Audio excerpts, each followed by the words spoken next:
some snacks and prepare a good playlist. These orange cones are about to make your commute a lot longer with thousands of motorists back on the roads. Find out why, coming up on City News. Construction season continues to take a toll on Montrealers. Coming up, I'll tell you how residents over here have been affected by construction over here. I'm not looking forward to 8 o'clock in the morning, 3 o'clock in the afternoon. I've been here my entire life, so like those are hours. I know when to avoid the streets, you know? Grab some snacks and prepare a good playlist. You're going to be sitting in traffic on Tuesday. It's been bad all summer, and experts say it's getting worse. Every beginning of school year, we observe a greater congestions on the road, and especially on construction sites where construction is zoned. The good news is that it does fade away after a few weeks. So people need to be patient. These orange cones have become the city's mascot because after decades of corruption, Montreal and Quebec are doing an unprecedented amount of road work. There are over 40 projects in the city alone. And now that kids are coming back to school and people are coming back from vacation, Montrealers are preparing for the worst traffic yet. As much as I like Valerie Plante, it doesn't seem that things have changed that much, I guess, in the last 2 years. But there's a lot of work to do in Montreal, so maybe it'll take a bit of time before we start seeing changes on the road. Every year is the same thing. Some places that they work last year, they're going to work again next year.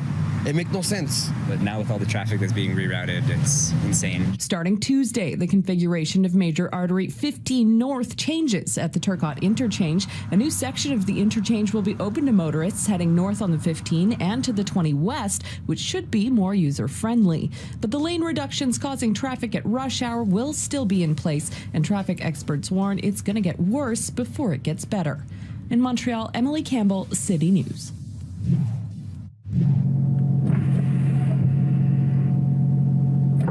I remember at one point it was starting to rain, and the dust, it got so bad that I actually had to grab onto a tree, and the dust was just flying in my face. It was like I was in a sandstorm. I'm in St. Henry, where residents say the dust from construction has irritated their throats, among other things. And since I've been here this morning, I've had to take a few lozenges.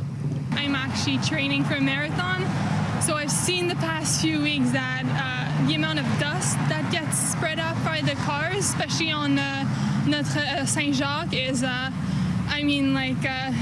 unacceptable in terms of what we should expect from a neighborhood. Yeah, it's a dust, going in dust. I got like a blind man. Mainly it's dust at my place, actually, just covering the pieces of furniture. In May, residents from the Southwest Borough and in NDG demanded that the Transport Ministry step in to deal with the dust and noise issues.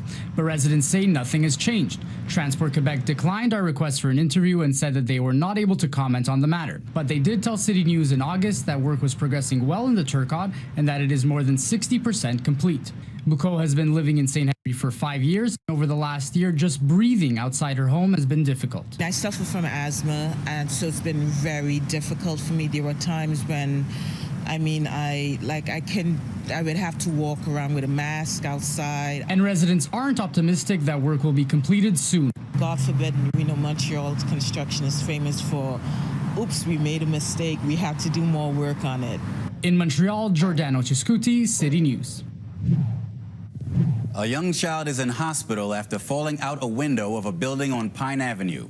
It seems the child leaned against the second-floor screen of an open window and fell onto the roof of a neighboring structure. Urgence Santé did not have more details, but did say they responded to a 911 call around noon, and the child was transported to a pediatric hospital in the area. Montreal police say they are not investigating.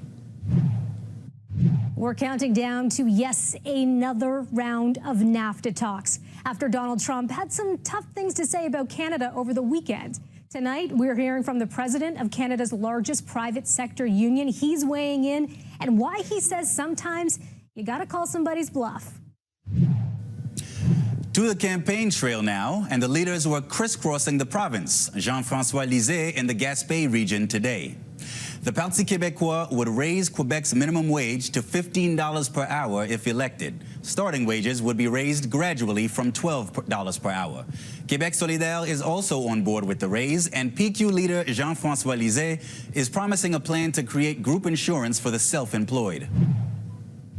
Liberal leader Philippe Couillard in Île-de-la-Madeleine is promising to invest an additional $200 million to extend cell phone coverage in remote areas, for a total of $500 million dedicated to improving digital infrastructure by 2020. Last Friday, the CAQ's François Legault promised province-wide coverage and high-speed internet by 2022 at a cost of $400 million.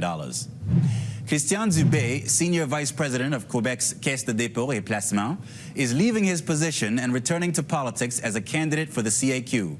Dubé's candidacy was officially announced this morning in the La Prairie riding of the South Shore, where he'll be running. Dubé left politics in 2014 to take the position at the Caisse. The Directeur Général des Élections du Québec launched a new campaign aimed directly at students, bringing the message to 18 to 24-year-olds on social media and coffee cups. The nonpartisan agency has created a special Snapchat filter that declares, "I voted on my campus," and it could reach as many as 350,000 young people. They have also partnered with 75 cafes located near universities and CEGEPs across the province to hand out coffee sleeves bearing elections-related slogans. Students will also be able to ask questions to the DGEQ via text to VoteQC. And City News is part of the consortium broadcasting the historic English language provincial leaders debate on September 17th. Coverage begins at 5 p.m. right here on City News. The 90-minute debate will include Liberal Premier Philippe Couillard, Coalition Avenir Québec leader François Legault, Parti Québécois leader Jean-François Lisée, and Québec Solidaire spokesperson Manon Massé. What can be salvaged? That's the unfortunate question being asked in Brazil today after a massive fire engulfed that country's national museum. What are the treasures feared lost forever? And what does a museum official blame for the blaze? At least today, when we're talking about NAFTA, we're talking about workers. We're talking about workers in Mexico. We're talking about workers in the United States. And of course, we're talking about workers in Canada, and it's long overdue. That's the president of Unifor, Canada's largest private sector union, speaking at a Labor Day event this morning in Toronto, just days before NAFTA talks are set to pick back up again. So what does he think about negotiations failing to reach a deal by last Friday, a deadline picked by Donald Trump? Well, Unifor's president says he's not concerned. I mean, Donald Trump had a deadline of last Friday. Friday's come and gone. The sky hasn't fallen. They haven't moved forward with the threats of the 25% tariff. So sometimes you have to call people's bluff. And tough talk on NAFTA from the U.S. president coming over the weekend with a slew of tweets like this one that says in part, "There's no political necessity to keep Canada in the new NAFTA deal." Trump also going on to threaten blocking Canada from a trade deal and telling Congress not to interfere with negotiations. It was 1 week ago today that Trump announced a trade agreement with Mexico and not with Canada. The big reveal triggering marathon talks between the NAFTA partners in Washington. But by Trump's Friday deadline, Minister of Foreign Affairs Chrystia Freeland said her team is just not there yet in resolving big differences. Sticking points believed to surround dairy and dispute resolution. Talks now set to resume on Wednesday. Taking a look at weather, it's currently 23 degrees with some clouds, but clearing overnight. As everyone looks to get back to work and school Tuesday, prepare for a hot day. 18 degrees in the morning with mainly sunny skies, feeling more like 23. Highs of 26 with a humidex of 30 by afternoon. Don't forget to put some sunscreen on the kids. We're looking at a UV index of 7. For Wednesday, a mix of sun and cloud with a high of 31 and a chance of showers. More of the same for Thursday, 60% chance of rain with a high of 24. Friday, sunshine and a high of 23.